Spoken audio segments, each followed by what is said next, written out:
subject to scrutiny here. I wanted to give a shout out to one of my subscribers who gave me the link for this site here, which has to do with Bernard Sherman, the CEO of Apotex. He was just recently killed or murdered. Not sure yet, but there's just a veritable ton of information on this little deal here. I was kind of skimming it earlier, but apotex contamination, apotex holocaust, and the pharmaholocaust.com. I live like a walking death in Twilight Zone, somewhere in between death and a life deprived of all human rights and constitutional law. Protection by habitual offenders. I was assessed by 3 independent psychiatrists to eliminate offender speculations about my insanity, promoting delusions, etc. All psychiatrics stated clearly that I am sane. I do not have had any mental illness, no family history of any. So it says right here, it says, responsible for all that I allege. Dr. Bernard Sherman lives in Toronto, and he directly contaminates own community, own city, Ontario, Americans, etc. Dr. Bernard Sherman, CS, purpose responsible, I allege. The industry is not highly regulated, it is self-regulated. Man, there's just so much here. It's going to be a long video.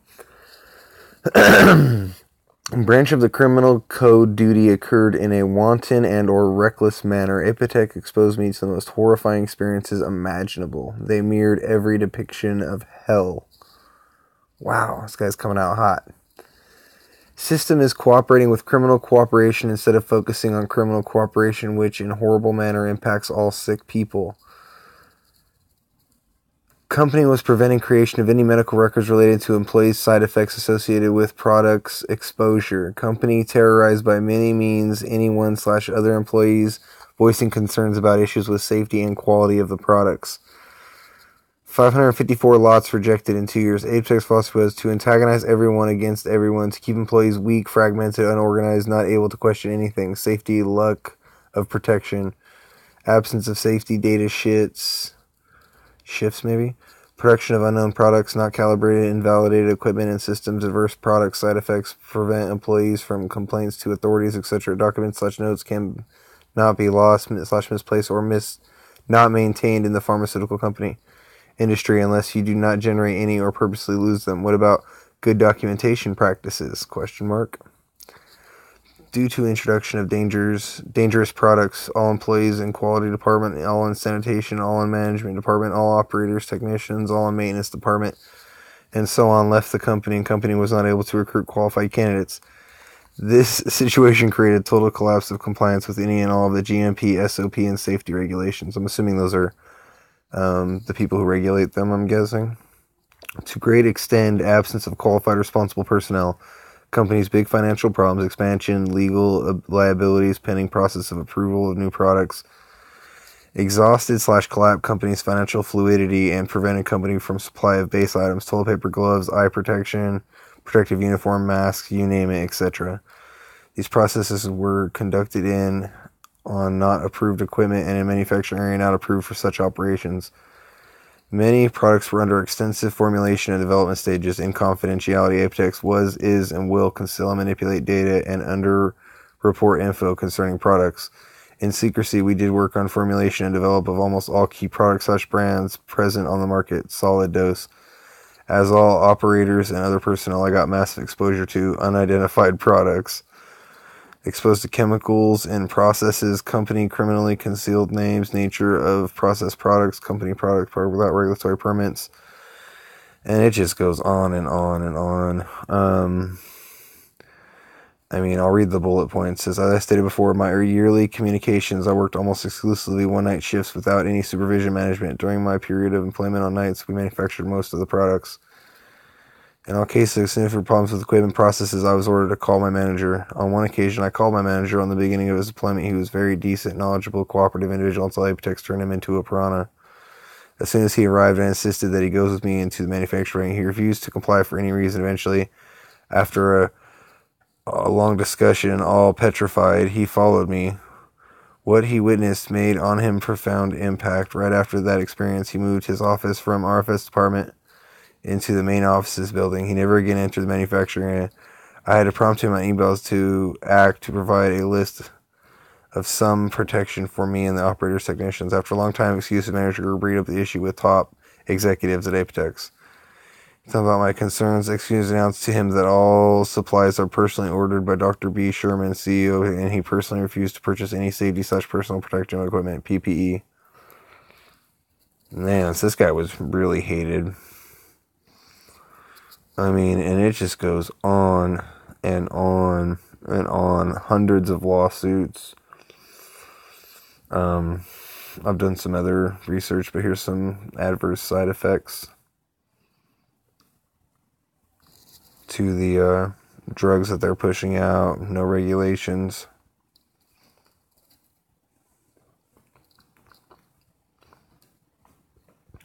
Adulterated drugs.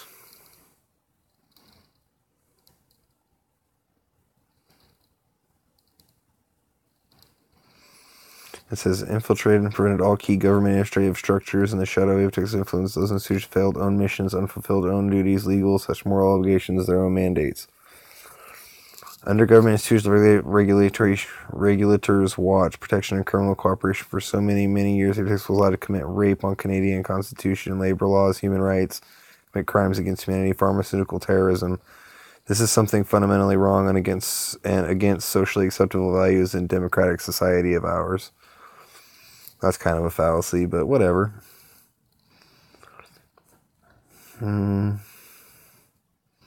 says, during news media in 2002, Apotex's senior vice president operations, Ron MacArthur, offered a very liberal description assessment of internal situations less non-compliance of the standard operating procedure. Within his own organization, Apotex, which by its nature invalidated all good manufacturing practices and ingredients, for years sacrificed own employees, and for so many years very negatively impacted unfortunate, afflicted, and very much suffering vulnerable people / health product consumers. I mean, and it goes on and on. They don't comply with any of the regulations, crimes against humanity.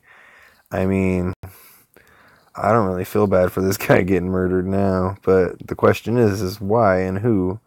Because this all seems like what the powers that be would want to happen. So, I don't know. I gotta do a little more digging. But I'll put the link to this article. I mean, it goes on and on and on. And it's pretty late. I worked all day. I'm pretty tired, so I don't want to get too deep into it. But I kind of skimmed it, and there's just most of these are just complaints, clarifications, old lawsuits, people getting bullied, more rashes and scars, lesions and sores and bumps from adverse medications and shoddy generic medications that don't work that good. I mean, these are stuff that went to America. These are things that your family could have taken, someone else could have taken, or you yourself could have taken. So, I mean, look at this. Every month they're getting a complaint. 10/21, 9/21, 11/21, 12/27. Look, these are all just dates and they just go on and on. Oh, there it goes. But, I mean, you can just see how much it just scrolls and scrolls. But Dr. Bernard Sherman knowingly for many years pushed on unaware vulnerable health product consumers grossly contaminated such adulterated drugs and methods used in the facilities or controls used for its manufacture, processing, and packaging or holding do not conform to or are not operated or administered in conformity with current good manufacturing practice to assure that such drug meets the requirements of safety and has the identity and strength, meets the quality and purity characteristics which its purports or is represented to possess, and it has a strength, quality, and purity differing from official compendium, etc., etc. So yeah, guy was a complete dirtbag. But shout out to my subscribers, my new ones, and I'll put the link in the comment below. Have a good night.